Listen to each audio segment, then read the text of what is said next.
Hello hi అండి, నమస్తే. Welcome back to mummies kitchen. ఇవాళ స్పెషల్ రెసిపీ వచ్చేసి పాలకూర ఉల్లికారం ప్రిపేర్ చేస్తున్నానండి. చాలా రుచిగా ఉంటుంది. ఆకుకూరలు తినని వాళ్ళకి ఈ విధంగా చేసి పెట్టారంటే చాలా ఇష్టంగా తింటారు. ఈ పాలకూర ఉల్లికారం రైస్, రోటీ ఎందులోకైనా చాలా రుచిగా ఉంటుంది. ఇక లేట్ చేయకుండా ఈ టేస్టీ రెసిపీని ఎలా ప్రిపేర్ చేసుకోవాలో ఇప్పుడు చూద్దాము. ముందుగా నేను ఇక్కడ నీట్ గా వాటర్ తో 2-3 సార్లు కడిగేసుకున్న పాలకూరని తీసుకున్నానండి. పాలకూరకున్న కాడల్ని తీసేసుకున్నాను. లేతగా ఉంటే వేసుకోండి, ముదురుగా ఉంటే తీసేసుకోండి. నేను ఇక్కడ తీసుకున్న పాలకూర వచ్చేసి మీడియం సైజు ఉన్న 2 కట్టల్ని తీసుకున్నాను. ఇప్పుడు పాలకూరని చాలా సన్నగా కట్ చేసుకోవాలి. మీకు ఎంత వీలైతే అంత సన్నగా కట్ చేసుకోవాలి. పాలకూర సన్నగా కట్ చేసుకోవడం వల్ల కూరలో చక్కగా మిక్స్ అయిపోతుందండి. చూసారు కదండి, మొత్తం పాలకూరని చక్కగా కట్ చేసేసుకున్నాము. ఇలా కట్ చేసుకున్న పాలకూరని ఒక బౌల్లోకి వేసేసుకుందాము. ఇప్పుడు ఒక మిక్సీ జార్ తీసుకుని మీడియం సైజు ఉన్న ఉల్లిపాయలు ఇలా కట్ చేసుకుని వేసుకోవాలి. పొట్టు తీసిన వెల్లుల్లి రెబ్బలు ఒక 10 వరకు వేసుకోవాలి. పొట్టు తీయకపోయినా పర్వాలేదు. 1 టేబుల్ స్పూన్ వరకు కారం వేసుకుందాము. కారం వేసుకునేటప్పుడు మీరు తినేదాన్ని బట్టి వేసుకోండి. మిక్సీ మూత పెట్టేసుకుని చక్కగా గ్రైండ్ చేసుకోవాలి. చూసారు కదండి, ఈ విధంగా గ్రైండ్ చేసుకోవాలి. బరకగా, మరి మెత్తగా కాకుండా. ఇప్పుడు స్టవ్ వెలిగించుకుని కడాయి పెట్టుకుని 3 టేబుల్ స్పూన్ వరకు ఆయిల్ వేసుకోవాలి.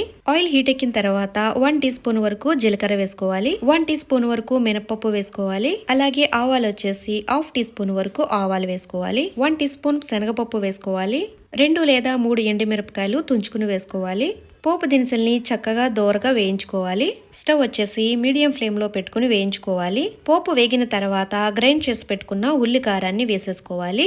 ఉల్లికారం వేసుకున్న తర్వాత చక్కగా ఫ్రై చేసుకోవాలి. స్టవ్ వచ్చేసి లో ఫ్లేమ్ లో పెట్టుకుని ఫ్రై చేసుకోవాలి. ఇప్పుడు ఇందులో కొద్దిగా కరివేపాకు వేసుకుందాము. ఈ ఉల్లికారాన్ని బాగా వేయించుకోవాలి. మనం వేసుకున్న ఆయిల్ అంతా కూడా సపరేట్ అయిపోవాలి. ఇప్పుడు మూత పెట్టేసుకుని ఒక 2 మినిట్స్ వరకు మగ్గించుకుందాము. 2 మినిట్స్ మగ్గించుకున్న తర్వాత లైట్ గా ఆయిల్ అనేది సపరేట్ అయ్యింది. ఇప్పుడు ఇందులో 1/2 టీ స్పూన్ వరకు పసుపు వేసుకోవాలి.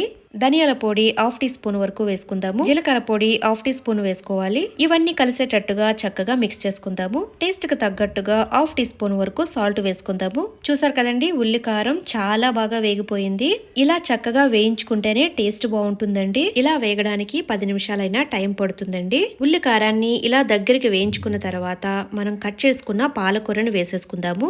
ఇలా మొత్తం పాలకూర అంతా వేసేసుకున్న తర్వాత ఉల్లికారం అంతా పాలకూరకి పట్టేటట్టుగా చక్కగా మిక్స్ చేసుకోవాలి. చూసారు కదండి, ఇలా మిక్స్ చేసుకున్న తర్వాత మూత పెట్టేసుకుని ఒక 5 మినిట్స్ వరకు మగ్గించుకోవాలి. స్టవ్ ని లో ఫ్లేమ్ లోనే ఉంచుకుని మగ్గించుకోవాలి. చూసారు కదండి, 5 మినిట్స్ తర్వాత చక్కగా మగ్గిపోయింది. మనం వేసుకున్న ఆయిల్ అంతా కూడా సపరేట్ అయిపోయింది. కర్రీ అయితే రెడీ అయిపోయిందండి. ఇప్పుడు స్టవ్ ఆఫ్ చేసేసుకుని ఒక బౌల్లోకి తీసుకుందాము. చూసారు కదండి, చాలా రుచిగా ఉండే పాలకూర ఉల్లికారం అయితే రెడీ చేసేసుకున్నాము. మీరు కూడా ఈ విధంగా ఒకసారి ట్రై చేయండి, చాలా నచ్చుతుంది. ఇక రెసిపీ నచ్చినట్లయితే లైక్ అండ్ షేర్ చేయండి, సబ్స్క్రైబ్ చేసుకోండి. మరిన్ని స్పెషల్ వీడియోస్ కోసం బెల్ ఐకాన్ ప్రెస్ చేయండి. Thank you for watching mummies kitchen Telugu.